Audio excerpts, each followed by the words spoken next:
Bom, gente, a gente entra aqui nas recomendações de ingestão dietética, são as DRIs. Elas foram preconizadas pelo Instituto de Medicina, o IOM, tá? Bom, gente, isso daqui vocês vão ver muito quando vocês forem fazer os cardápios, certo? Então, agora a gente vai só explicar que isso existe, para que serve, mas vocês vão estudar mesmo quando vocês forem ter aula de planejamento de cardápio. E então, a gente tem o EAR. O que é o EAR? É a necessidade média estimada.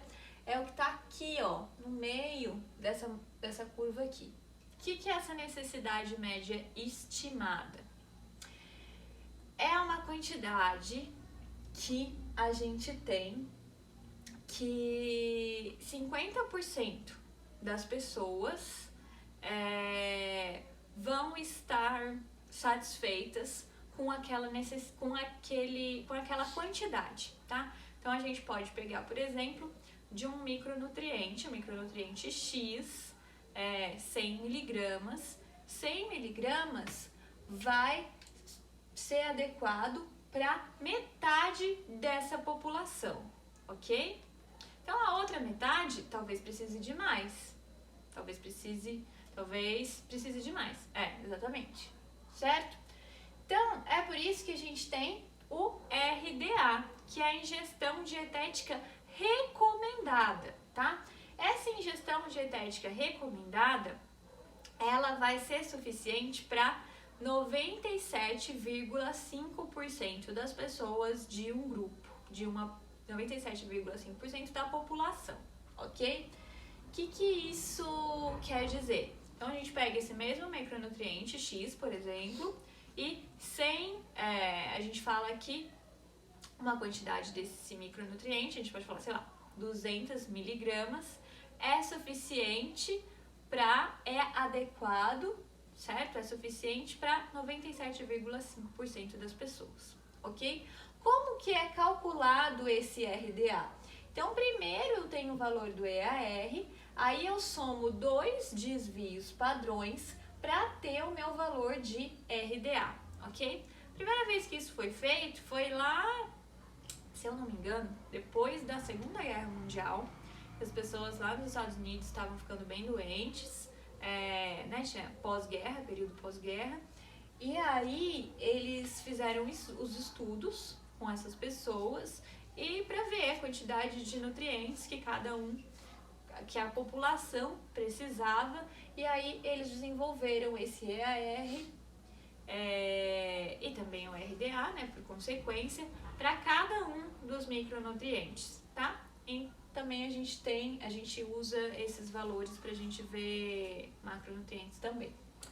Certo, gente? Quando não temos valor de EAR, a gente não vai ter valor de RDA, uma vez que o RDA é baseado no EAR. Aí, o que a gente faz? A gente tem a ingestão adequada, que é esse aí.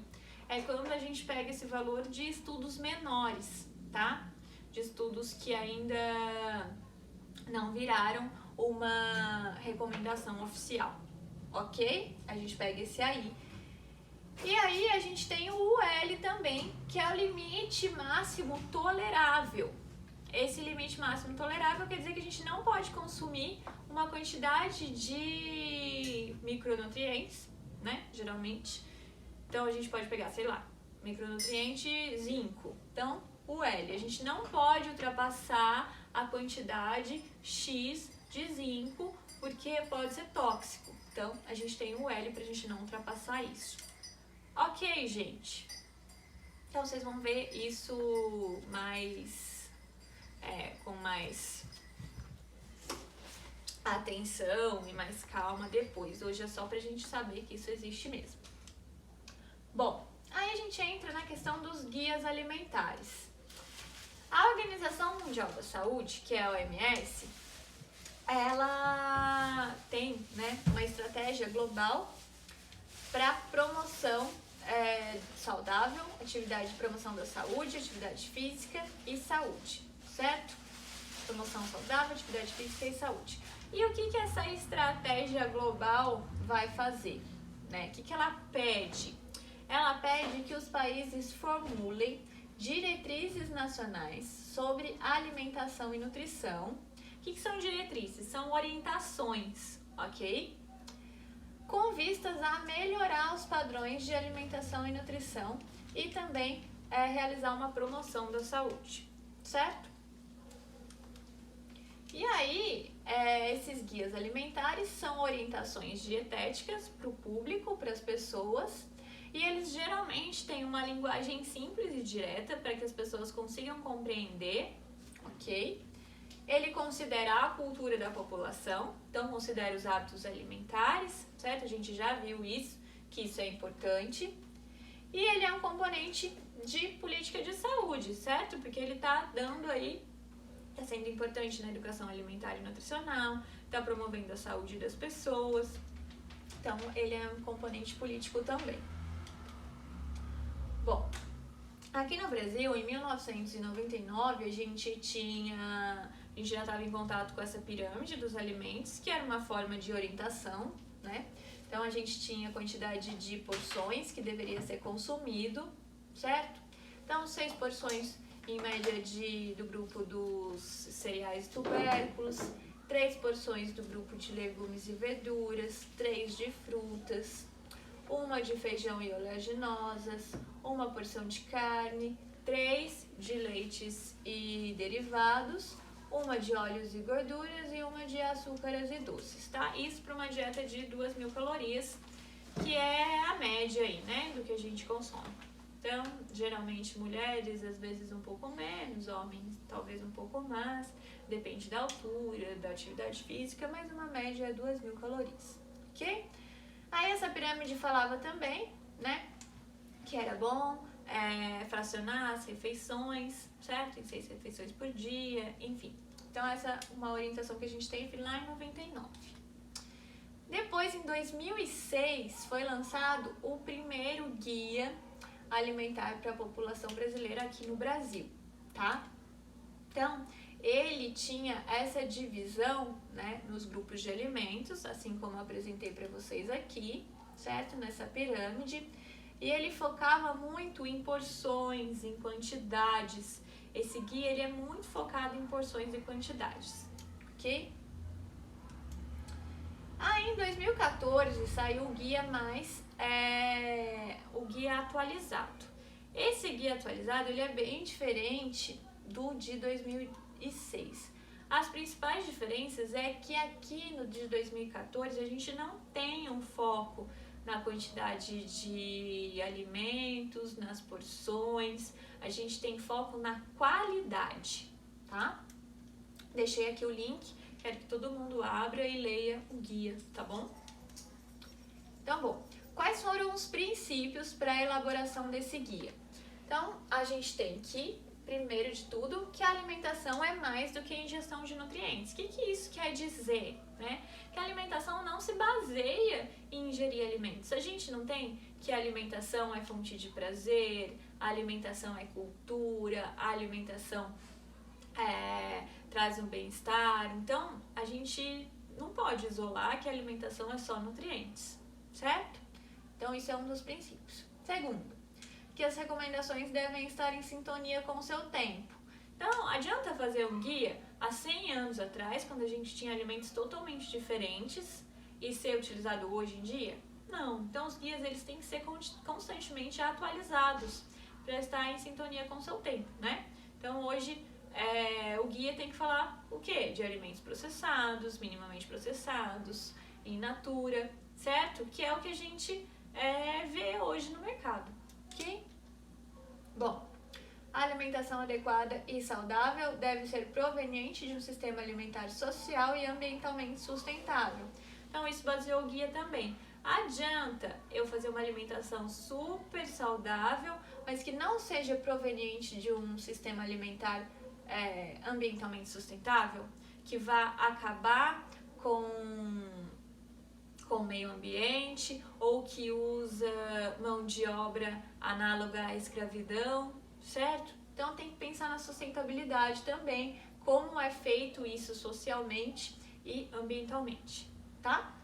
Bom, saberes diferentes geram mais conhecimento, então isso quer dizer que eles utilizam saberes populares, utilizam saberes científicos, tá? Tudo isso para construir o guia. E que os guias alimentares aumentam a autonomia das escolhas alimentares. Então, isso é claro, né? Se eu sei como escolher os alimentos, eu vou ter mais autonomia para escolher os alimentos, certo? Bom, o guia, ele é dividido em 4 partes aí. Então, eu tenho como escolher os alimentos, como transformá-los, o ato de comer e a compreensão e superação de obstáculos. Então, como escolher os alimentos, essa primeira parte fala principalmente de alimentos in natura, minimamente processados e ultraprocessados. Então, ela explica o que é cada um, ok? E diz que a alimentação deve se basear principalmente nos in natura e no minimamente processados, certo? Então, ela fala dessas escolhas, fala também, para moderar nas preparações, na quantidade de sal, açúcar, gorduras, certo? Então, fala como que eu vou escolher os alimentos. E aí, ele fala também como transformá-los em uma refeição. Então, quais combinações eu devo fazer? Tem vários exemplos, os exemplos têm fotos, inclusive. Então, mostra ali o prato com arroz, feijão, a carne, a salada, a sobremesa e uma fruta, né? Então, como que eu vou fazer essas combinações para ter uma alimentação balanceada? Fala também do ato de comer e a comensalidade. Então, que eu devo comer em ambientes tranquilos, de preferência em companhia, certo? Que eu devo reservar um tempo para me alimentar. Então, tudo isso tem a ver com o ato de comer. E aí, fala no final sobre compreensão e superação de obstáculos. O que é isso, gente? Por exemplo, vocês podem pensar, mas eu não tenho tempo de cozinhar. Então, fala, como que eu posso superar esse obstáculo, tá? Não tenho tempo para cozinhar? Então, ele sugere opções como me organizar no final de semana, ou como ir no restaurante e fazer melhores escolhas. Eu não sei cozinhar. Então, passar o tempo com alguém da família que saiba cozinhar e me passe esses aprendizados. Então, tudo isso é abrangido no guia também, tá bom? E aí, o guia termina, com 10 passos para uma alimentação saudável. Então, algumas coisas a gente até já citou. Então, o primeiro passo é fazer de alimentos in natura a base da alimentação, certo? Quais são os alimentos in natura? São aqueles que não passaram por nenhum processamento. Então, a gente tem, por exemplo, uma maçã, não passou por nenhum processamento, certo? O milho, uma espiga de milho, não passou por nenhum processamento, certo? Aí a gente tem segunda opção, utilizar óleos, gorduras, sal. Segunda opção não, segundo passo. Utilizar óleos, gorduras, sal e açúcar em pequenas quantidades ao cozinhar, certo? Já tinha falado sobre isso com vocês. Limitar o consumo de alimentos processados, Quais são os alimentos processados? São aqueles que passaram por algum processamento, eles têm algum ingrediente adicionado, geralmente para durar mais. Então, a gente tem um exemplo aqui, a lata de milho em conserva, A gente não teve alguma coisa adicionada ali, ok? Para ele durar mais, mas ele ainda é o milho, ok? Então, evitar o consumo de alimentos ultraprocessados. Aqui a gente tem alimentos com muitos ingredientes adicionados, certo? Vários ingredientes vão compor esse alimento. A gente tem um exemplo aqui do salgadinho de milho, Pensando ainda no mesmo exemplo do milho, ok? Então, salgadinho de milho, lasanha congelada, salsicha, tudo isso são alimentos ultraprocessados, tá? Prestar atenção que o guia, ele fala em limitar, ele fala em evitar, mas em nenhum momento ele fala em excluir, tá? Ele não fala proibir, o guia não é taxativo dessa maneira, ok? 5. Comer com regularidade e atenção em ambientes apropriados e, se possível, com companhia, Isso tem a ver com o quê? Com o ato de comer. Lembra que a gente falou sobre isso? O 6 Fazer compras em locais que ofertem variedade de alimentos in natura ou minimamente processados. Então, né, de preferência feiras de bairro, né, que a gente pode estar valorizando o pequeno produtor, ok? Desenvolver e exercitar, partilhar habilidades culinárias, né? Então, se eu não sei cozinhar, então vamos desenvolver isso. Ou se eu sei, por que não ensinar para alguém que não sabe, ok? 8. Planejar o uso do tempo para dar à alimentação o espaço que ela merece. Então, a alimentação é importante, então ela tem que ter um tempo reservado para ela. 9. Dar preferência, se fora de casa, a locais que servem refeições feitas na hora, né? Do que os fast food, por exemplo, ok? E ser crítico quanto a informações, orientações e mensagens sobre alimentações veiculadas em propagandas comerciais.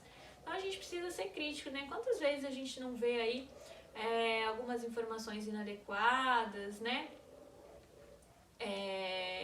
Comerciais trazem aí muitas coisas falando que a gente tem que consumir e muitas vezes essas informações são falsas, então a gente precisa sempre ser crítico, pesquisar para ver se isso é adequado ou não, ir atrás de um profissional da saúde que vai saber informar a gente sobre isso.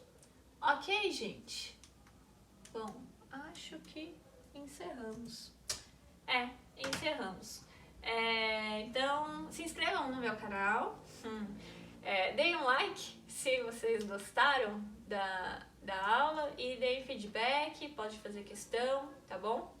Vou inserindo as aulas, se a gente continuar nesse sistema, eu vou inserindo, tá joia? Comentem aqui pra mim pra eu saber se tá tudo bem, se tem alguma coisa pra fazer pra melhorar, tá bom? Um beijo!